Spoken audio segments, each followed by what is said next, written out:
handles so well.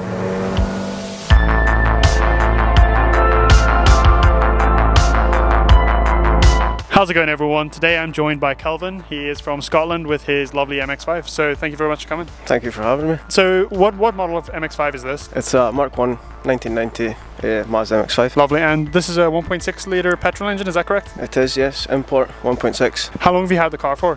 Coming up to 5 years now. 5 years, yeah. Long time. It goes quite well, eh? That's not too bad for what it is. No, it goes actually a lot quicker than you'd expect it to. Yeah. It's probably because it's light. Yeah. I think the lightness, like you said, makes a big difference. What kind of modifications have you done to it? Well, when I bought it, it was completely standard. First thing I did was coilovers and wheels. Then I polybushed it, took all the underside, all the arms, power blasted them, powder coated them, bucket seats. Too many things to remember. Fair enough. It's very tastefully done.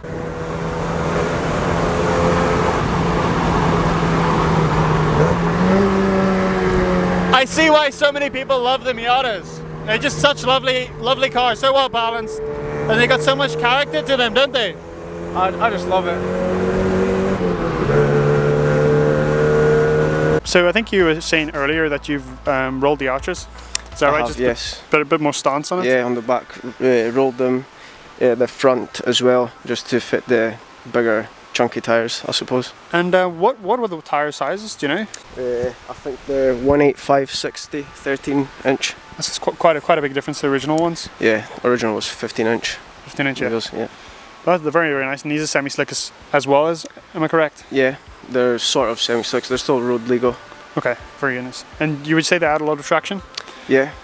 A lot more fun in the corners? Yeah, took it on track and F-sticks around corners.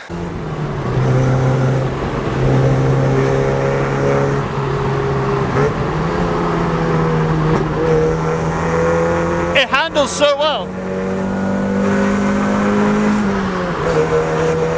It handles really nicely. And it makes such a nice noise.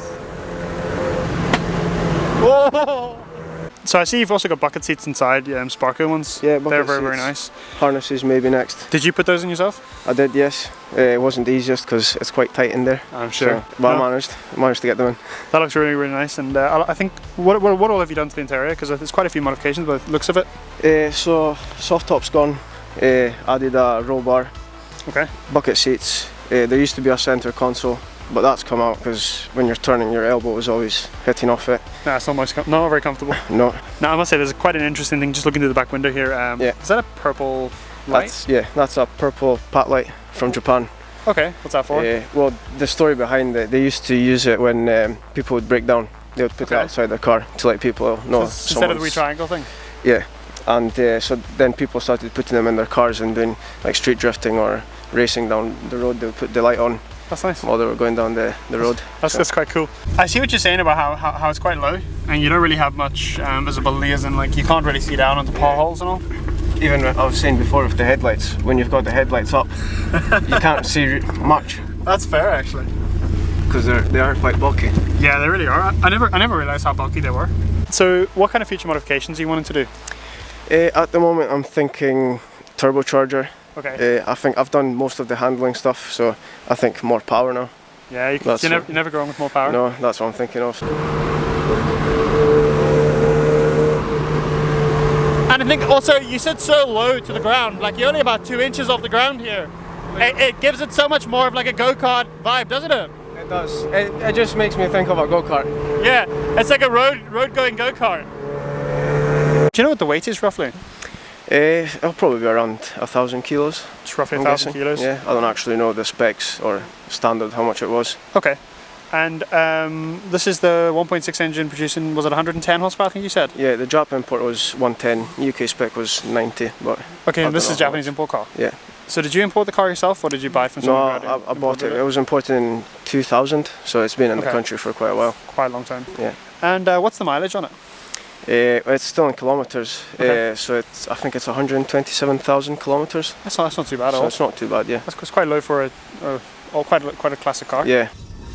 Oh. Yeah, scrapes. Yeah. Oh. Ow. Ouch. don't lower your cars. Yeah, at least make sure you don't go off roads at all. I'm just noticing. Are those the original wing mirrors? No, it used to come with big fat plastic mirrors, which I took off and imported these from Japan. No, they're very nice. They're like sort a of like a special edition mirror.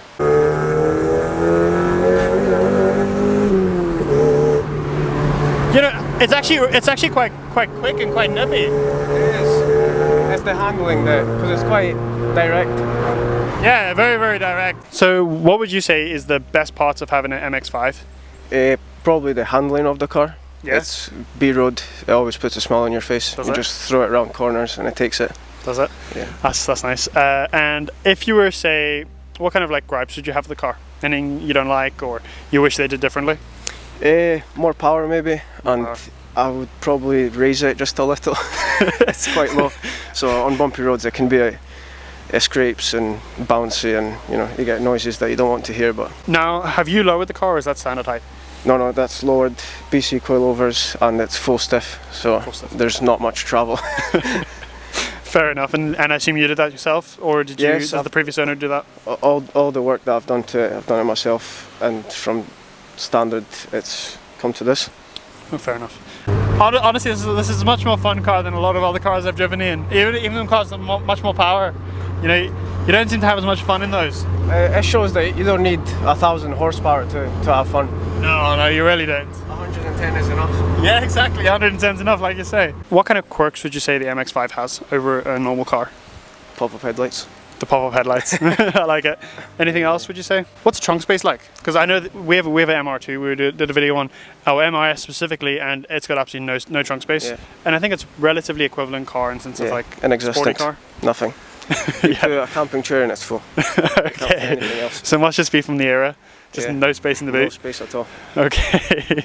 No one's allowed to have any shopping, groceries. No. But like if you look, think about it, this is a 1990s car, and it's got air conditioning, it's got a radio, it's got electric windows. Yeah. I assume the wing mirrors are manual.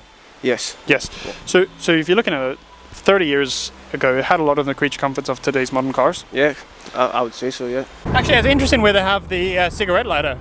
You don't actually generally have them there. You usually have them somewhere else. Did you put that there, or is that standard? No, that's standard. It comes with it there. I think Japanese people quite liked smoking back in the day, so it's quite handy to have it just there to lit up your cigarette. Oh, fair enough. Do you drive this car daily? No, I would break my back in half if I drove this car every day. Is it a very rough ride then? It can be, yes. I wouldn't drive it every day, but okay. If you were to drive it every day, what kind of things would it be? What would the fuel consumption be like? Would it be a good daily car for someone to buy? I would say so, because being a small engine, yeah, you get good fuel consumption. Okay. It's only a 1.6, so unless you floor it the whole way, but yeah, it's pretty good on fuel, I would say. So looking at the car, it looks like you've got a roll bar in there. Mm-hmm. Now, do these come out standard with roll bars or not? No, some models came with harness bar. Okay. Like I think it was an RS Limited. Okay. I fitted the roll bar. Very nice. So you're also part of the JPCC SC club. So you've come all the way from Scotland. We obviously Northern Ireland, and we're a lovely place here. Mm-hmm. So why did you come down here? So we're part of a car club, and we're the Scottish division, but there's the Northern Ireland division, and they run a show in Belfast, and this is our second year taking part in it. So you come down every year then? This is my first year for me, but the other guys in the club, they came down last year. Fair enough. And are you planning to come down next year? Definitely, yes. Thank you very much for doing the video with us, Kelvin. Thank you. It was a pleasure driving with you, and fantastic car. I hope you have many happy miles in it. Thank you. Maybe see you again. Yes. Next time. Next year. See you later, guys. See you. Thank you. Bye. I wouldn't mind having one myself, to be honest.